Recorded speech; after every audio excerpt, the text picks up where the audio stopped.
Ako'y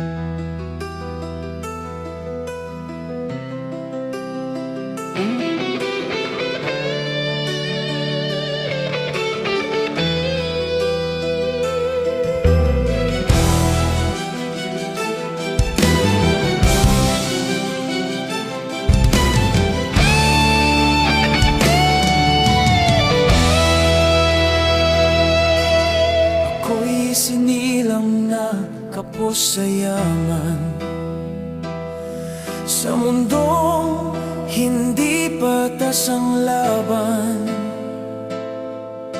Maaga akong naulila sa ama,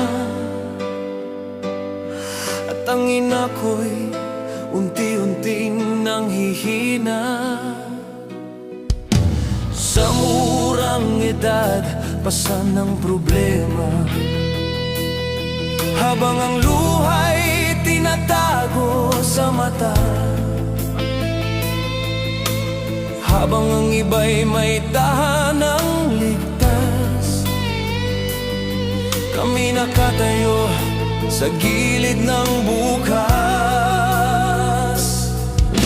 Sa bawat araw na kami minamalit, puso ko'y natutong manatiling tahimik. Ako'y pinanganak na mahirap, ngunit hindi kailanman yumuko. Dahil kahit kapos ang palad, may dangal pa ring buo ang pagkatao.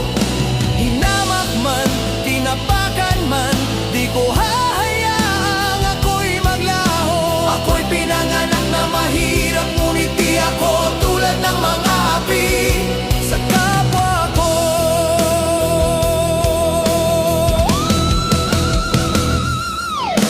Kami tinawanan sa gitna ng daan,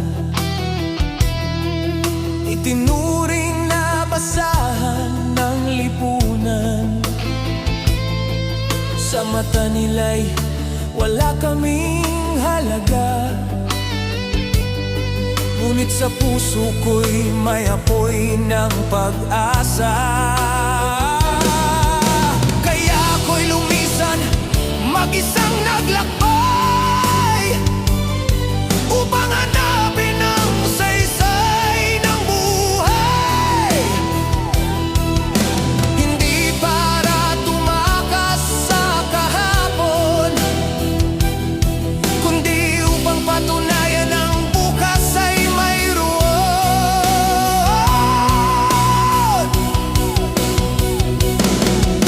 Hindi lahat ng sugat ay nakikita, ngunit lahat ng sakit ay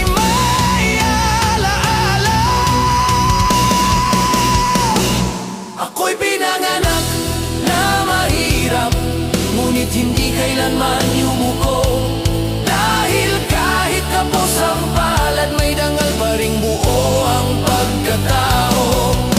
Hinamak man, tinapakan man, di ko hahayaang ako'y maglaho. Ako'y pinanganak na mahirap, ngunit di ako tulad ng mga api sa kapwa ko.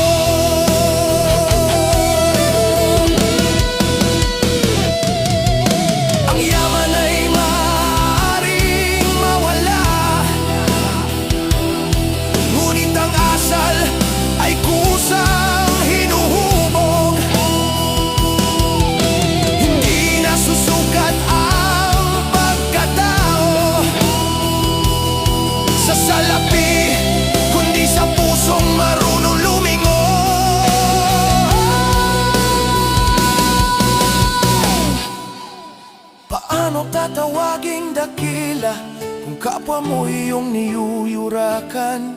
Mas mabigat ang dukhang may dangal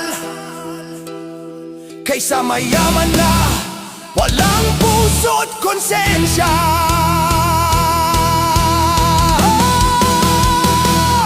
Ako'y pinanganak na mahirap, at di ko yun ikinahihiya.